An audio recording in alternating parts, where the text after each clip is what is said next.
So that the training and values clarification that has to happen not just within the NGO sectors or with small boutique clinics, but the training of providers, not just on the services, but on their values and those sorts of things, which is a sort of a long process, has to be an essential part of the training package.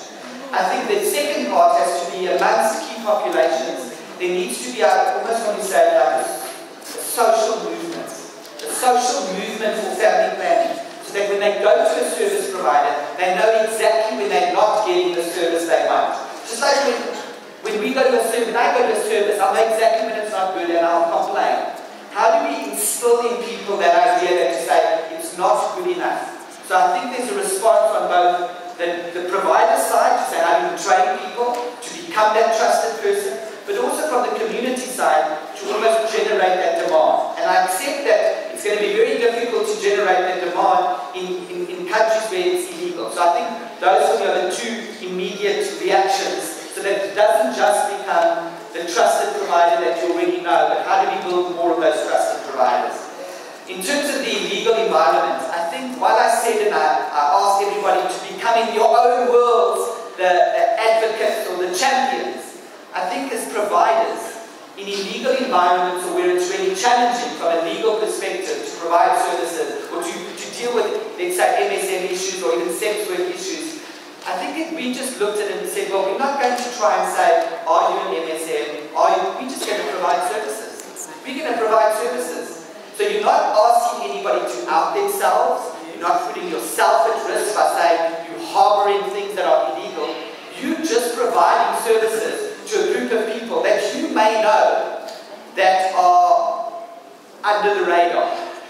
So you're not asking people to necessarily always challenge the illegal environment, but if we say, yeah, this is about service integration, then how can we provide those services in a space that is safe for people, not asking people to disclose, but they know it's a trusted provider. I'm going to give you a personal example in my life.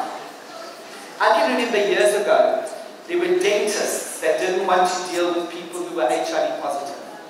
Dentists, for some reason, were the biggest people who didn't want to go. So to find a dentist who would deal with people who were HIV positive was really difficult. So eventually it became, well, if people said, I didn't want to always disclose, and people didn't want to always disclose, you said, well, I'm a friend of Kevin's. And there was a way of saying, well, that's a way that that provider would know, you said everything, and the dentist would know they'll do whatever they needed to do. How can we create that place that MSM, sex workers, people who use drugs can go, and it's that idea of building a cadre of what you said, about trusted providers without challenging the illegal environment. Thank you very much. I know Kevin can speak on that tomorrow.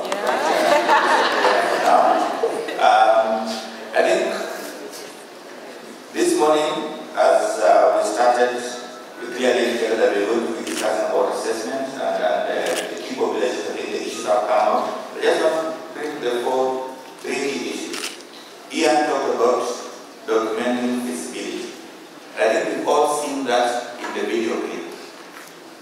If we can link Ian's presentation with the video clip, then we are home and dry. That the video clip has brought out issues very clearly that are also next to Kevin's presentation.